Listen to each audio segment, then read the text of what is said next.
Amazing stories. And we're about to hear yours. Yes. Which is so in keeping with this morning. Oh, this chair is Welcome. comfortable. I didn't realize it was so nice. We're both in our non-COVID clothes. Last time we met was over the phone. Yes. And so this morning I was like, hey. And you're like, I was like, yeah. Now I actually look somewhat normal and in real life, which is a privilege these days. Well, you've heard about so many amazing stories this morning, and I know we're pretty quickly going to get into a conversation about hope. But before we do that, how many of you have seen When They See Us? How many of you have seen the documentary? Oh, wow. Yeah, pretty. Wow. I mean, it's heart-wrenching, heartbreaking. Yeah. And then, of course, as you know, filled with so much hope and purpose at the end, as is your book, which I just finished. But I think before we go to hope and purpose, I know you have, and I'd love to just give you an opportunity to talk about it, some pretty strong opinions on the system. As you and I talked about on the phone, this is a room of people who have thrived within the system and people who also have faced a lot of injustice in the system. It works against them. So I'd love to just turn it to you and, maybe start your story there. Well, I got the opportunity, not while I was in prison, to hear the words of a great philosopher named Cardi B. Cardi B said, knock me down 9 times, I'll get up 10. When we realize that we can either go through something or grow through something, that's when the magic happens. Systemically, we have been, in many ways, given a definition of ourselves that our parents and our ancestors didn't want for us. And when I think about my case, the Central Park Jogger case, we were made into pariahs. We were called the scum of the earth. They wrote us letters and hate mail after Donald Trump took out full-page ads calling for the state to kill us. And had he survived, I would have been speaking to you today as a ghost. But I think what's important is that my mother said so many years ago, we're talking about 34 years ago, April 19th, 1989, 34 years later, here we are. My mother said to me, when she came into the precinct, and many of you who've seen When They See Us, you see her character depicted as walking into the interrogation room and reaching into the clutches of the enemy and really pulling me out. Her cape was still blowing in the wind.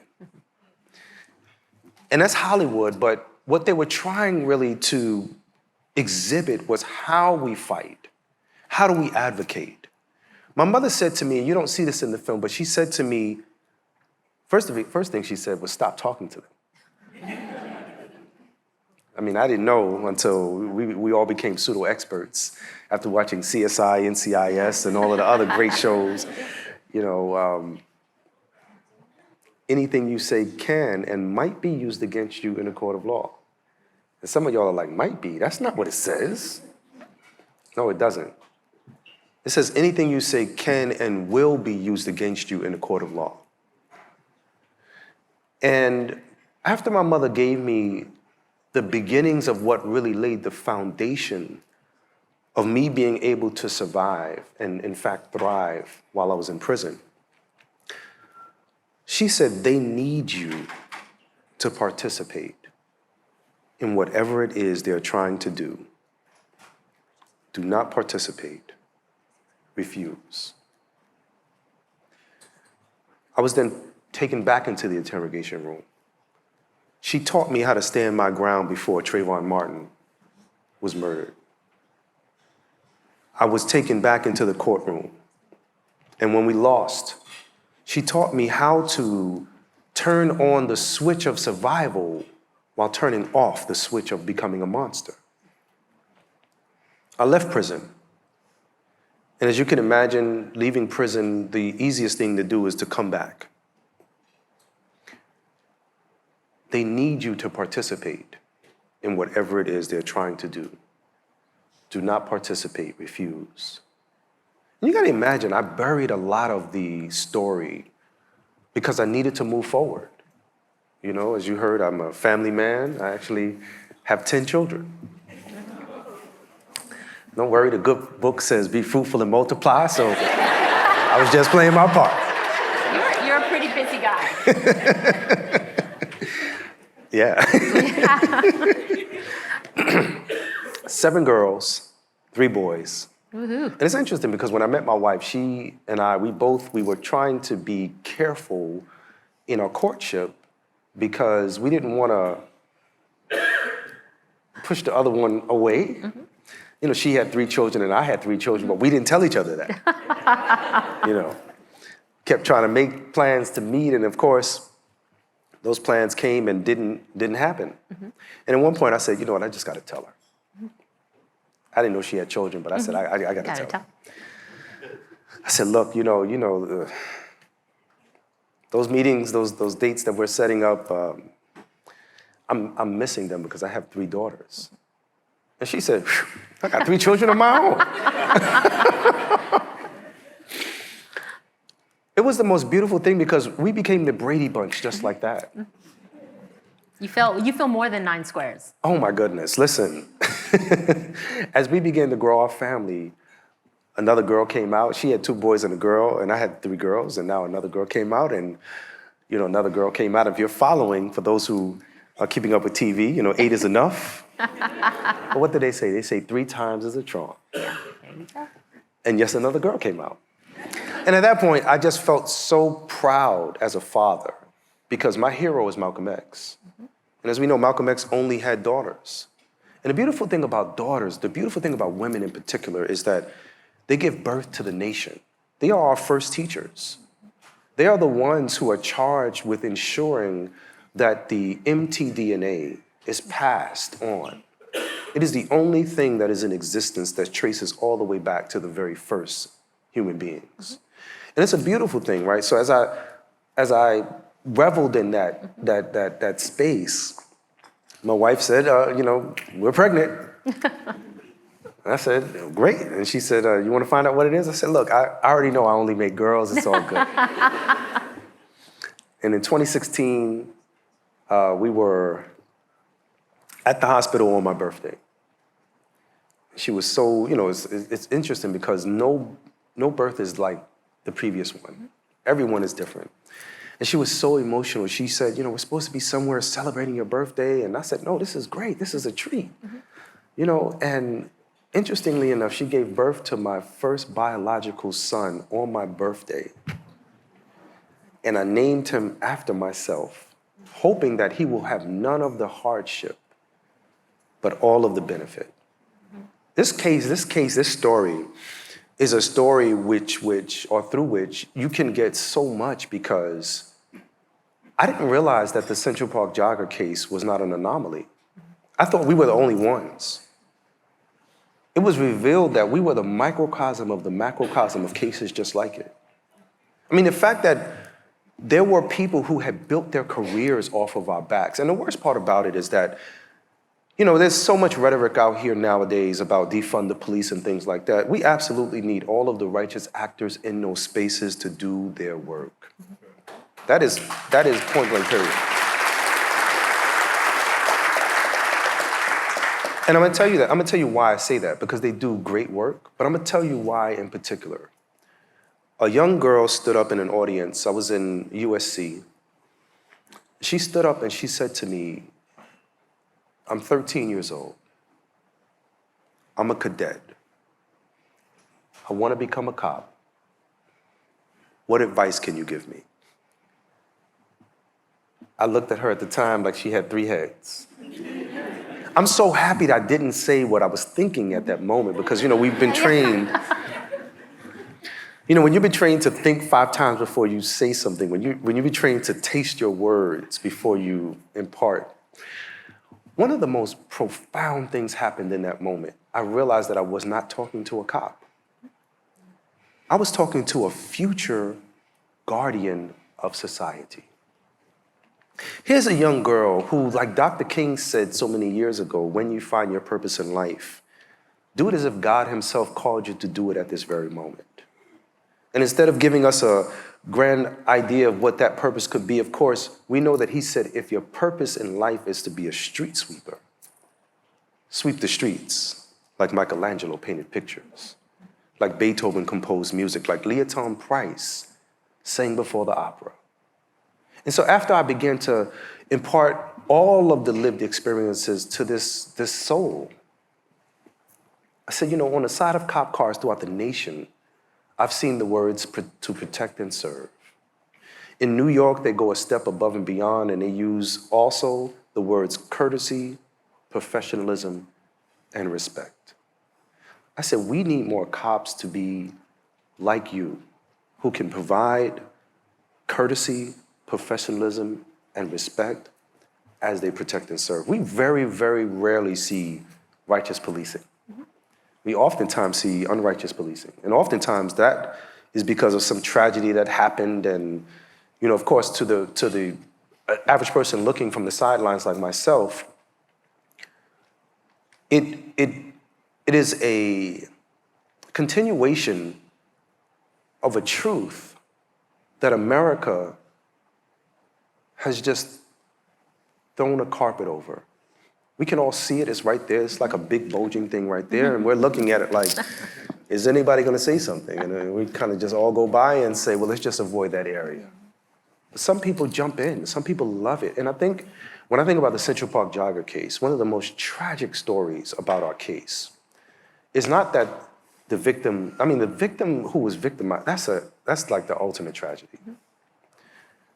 We were victimized, and that's a tragedy too, but the ultimate of ultimate tragedies is that the system was so, when they got their hands around us, it was such a sexy story, and I want to kind of craft it that way. It was such a sexy story that for 5 brutes to have raped a woman, even though the evidence, like I said, we are pseudo-experts. When we see, one, the false confession, when we hear Raymond Santana as an adult say it, in the Central Park 5 documentary, he looks up midway and says, what 14-year-old boy talks like that? And it's as if everyone in the room is hearing it for the first time. They're hearing how we had all been tricked. We've been hoodwinked. We've been bamboozled into believing that these individuals were guilty and we just had to prove it, as opposed to what the system says, you're innocent until proven guilty. There's a young woman, after the Central Park jogger was raped and left for dead. Her name is Lourdes Gonzalez. And even though I say her name is, she actually was. Because Lourdes Gonzalez, according to the rapist of the Central Park jogger, he said he came into her home, brandished a knife, and she was pregnant. I mean, not little, she was pregnant. Like, she was big pregnant, like. And she understood that this was going to perhaps be the worst experience that she had ever experienced. And her children were home with her. She pleaded with him, can I just put my babies in the next room? And this is his words, he said, okay. When she came back out, he then raped her. And his MO, his modus operandi used to be your eyes or your life. That means that if a victim wanted to survive, he would cut their eyes out so that they couldn't identify him in a court of law. At this point in his crime spree, he was trying to murder all of his victims. Lourdes Gonzalez was then stabbed to death, and her final cries of help, the people in the building, Amy Goodman was a tenant in this building, Amy Goodman. They came out of their apartments and they jumped on him and held him until the police came. That's how the rapist of the Central Park jogger was caught. But he wasn't revealed until 13 years later. 13 years later, the truth came out, and it didn't come out to the same fanfare as our guilt. When we were thought guilty, over 400 articles were written about us. When they found out we actually didn't do it, it was almost like, oh, we're sorry. And then they said we did it to ourselves. This is 2002. I don't know if you understand this. 2002, 13 years later, most buildings in America do not have a 13th floor if they're tall enough. It's the most unlucky number in America. And 13 years later, the truth came out. And it came out as a whisper. A whisper, my mother said that she wondered if the rats in New York City even heard. It took 14 years of us fighting, of us participating, of us struggling, before the city finally said, we'll try to make you guys whole and pay you something. So, yeah. It's a remarkable story, and it's still, as I said, heartbreaking, and then how you have emerged from it, I think the ultimate story of hope and purpose. So I'd like to turn, I know we have a few minutes left, I'd like to turn our attention there, because there's so many things. You haven't read the book, Better Not Bitter, which Dr. Salam just wrote. It's an amazing book. But there were so many quotes in that book about how you emerged and how you found purpose. And there were a couple I want to turn to, because I think this crowd could really use some advice from you. Okay. The topic of hope, which is, as we know, a wish with a plan, and then even beyond hope, finding purpose. So on hope, there are a couple things you said that just struck me. You said, and you quote Maya Angelou talking about, you should be angry, but you must not be bitter. So when you think about how to find hope and the tactics of hope, what's the advice you would give the folks in the room? You, as I said, are the ultimate example of finding hope when there are lots of reasons to be bitter. The thing about it is that you are constantly reminded of who you were. When you're trying to climb out of the margins that you fell into, the margins of life. Imagine a person on the highway of life. Les Brown said this to me once. He said, some of us, we're on the highway of life and we're in so much pain, so much distress. We want to take ourselves out. And he said, so can you imagine a person pulling over to the side of the road of the highway of life, turning off their car, and not even putting their blinkers on, signifying they need help? They've chosen to leave at that moment. They're just waiting for their time to come. The Black and brown community, we are, in impoverished communities, we are given a value of life that says you're going to be dead or in jail before you reach the age of 21.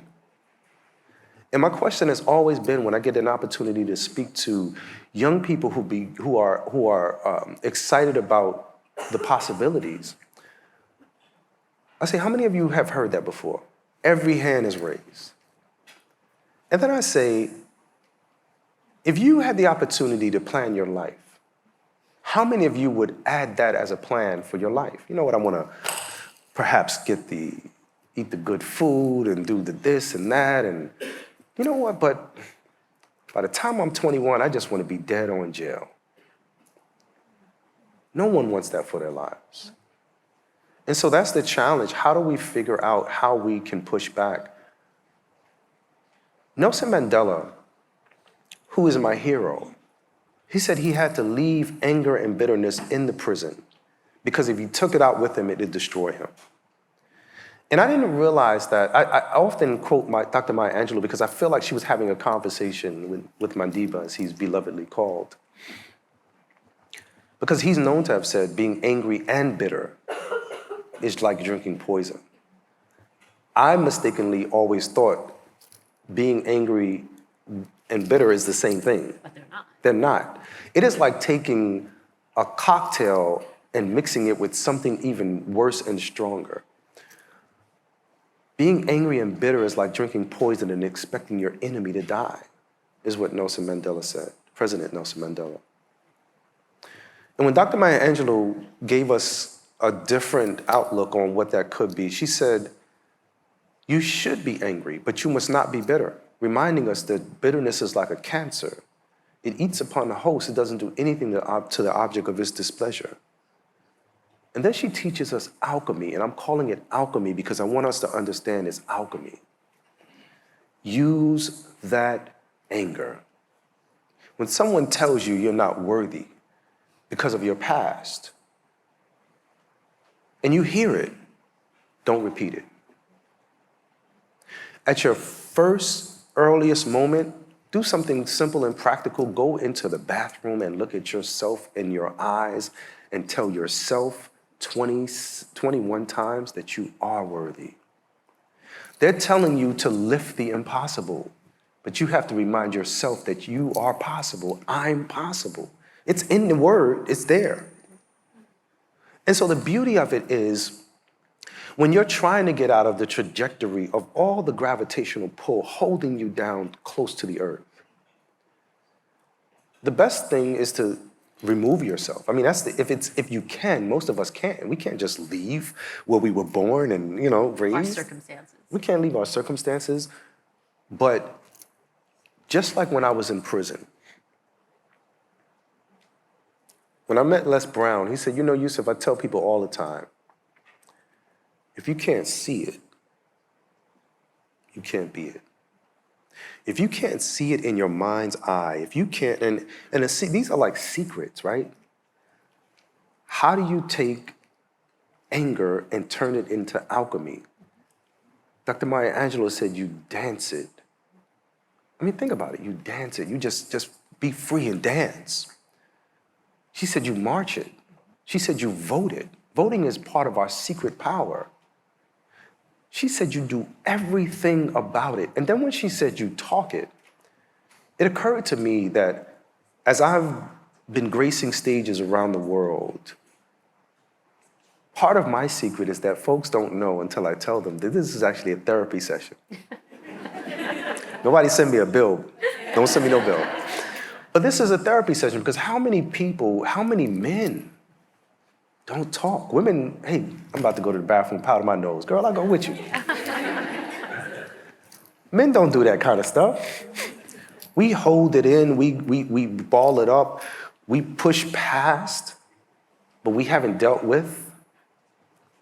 But these are the alchemy, these are the ways that you begin to deal with all of that stuff. And it's the ultimate of importance because if I responded in a way that was equal to what happened to me, everyone would say, hey, y'all brought it on yourself. But to hear the words of the First Lady who said, when they go low, we go high. To know that you can project yourself into the future, and this is perhaps one of the most profoundest of secrets. If you can't see it in your mind's eye, you can't be it. When I was 15, I would have never imagined myself at 49. I'm 49 now. But can you imagine projecting yourself? Like, all of us should do this exercise. What is it going to look like tomorrow? Your tomorrow. You're going to wake up, you're probably going to eat breakfast. The stuff that you're already doing, you probably will do. But what is your 5 year from now going to look like? Keep going. 10 years from now. 15.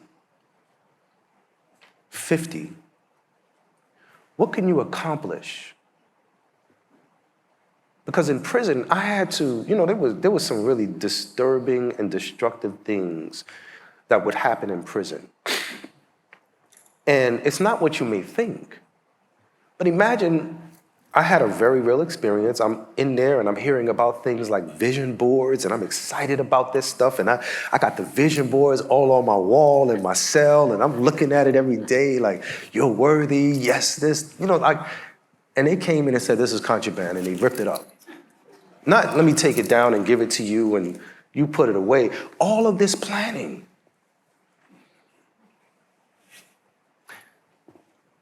Life's challenges create opportunities for you to become more resilient. Life is trying to turn you into a diamond. And consider a diamond. Diamonds do not shine. all of the pressure that is placed on a diamond, all of the pressure in our individual lives, that pressure is trying to transform us into our best selves. And once you arrive, you now reflect the light. We need more of that. We need people to reflect the light because we have so much darkness around us, and we need more light around us because I'm gonna tell you, as I've traveled, oppression in other countries does not look like oppression in America. So what I've found is that what we're really fighting against is spiritual wickedness in high and low places. And the more we can equip ourselves with even just the word, if we can speak life into our lives, we give ourselves the ultimate fighting chance. In my book, Better Not Bitter, I say like it's important what you respond to when you're being called. Imagine me in prison and I'm receiving letters from my grandmother, and I talk about this in the book, and I say, you know, my grandmother, every time she wrote me, and the letter was addressed to Master Yusef Salaam. Now, I didn't know this at the time, but as an adult, and when you look back, when you get the opportunity to just have a breather moment, and you say, man, look how far I've come, and you look back, it occurred to me that the officers, every single mail that you get in prison is open. The officers read my letters. That means the officers were reading to Master Yusef Salaam. That means that I was reading to Master Yusef Salaam. That means that my grandmother, and I never got an opportunity to ask her, but in her infinite wisdom, imagine her pouring into me and creating the hedge of protection around me to let them know who they had and to let me know who I am. All of that, and that's not just my story. Like I said, that story is a story for all of us. All of us were born on purpose. We all were one of over 400 million options when our mother and father were creating us. And you know, this is looking out around the room as one of the children is in school, so this is a story cleaned up for all audiences, of course, the birds and the bees. But every single one of us were one of over 400 million options. And we made it. I don't know if you, we need to know that we were born on purpose just because of that. We could have been the other option. Someone else could have come out, but we were the ones that came out. So that means not only that we were born on purpose, but many of us are waiting for permission to live life. All right, I don't know about you all, but there is someone shining bright like a diamond in this room for all of us, and I think that may well be you. Honestly. So my side job is I am a jeweler, so some of these pieces that I have on, I've actually created. So. Well, as we wrap, it has been a privilege to listen to you speak. I mean, a privilege. I am going to end with this quote from your book that, again, I adore. If you think there's jewels in this conversation, imagine. But there's something you say, and I can totally see it, because you are someone who has gone on a journey. You're the alchemist of your own life. Mm. You've gone from hopelessness to hope, which we've talked about today, but also to purpose. And there's a book from your quote that I'd like to leave the audience with that also completely reflects what you've given us today. You say, I have divined my purpose in life to be the caretaker of other people's souls. So I want to thank you this morning for being the caretaker of all our souls and giving us all a sense of what's possible. Yeah. Thank you. Well, thank you as well. All right, thank you. Amazing. Let's hear it one more time, everybody. Dr. Yusef Salaam, and thank you for moderating. Sukinder Singh Cassidy, how inspiring is that? Better, not bitter. Amazing. Yes, give a round of applause. JobTrain, come on. How inspiring is that? I mean, my goodness.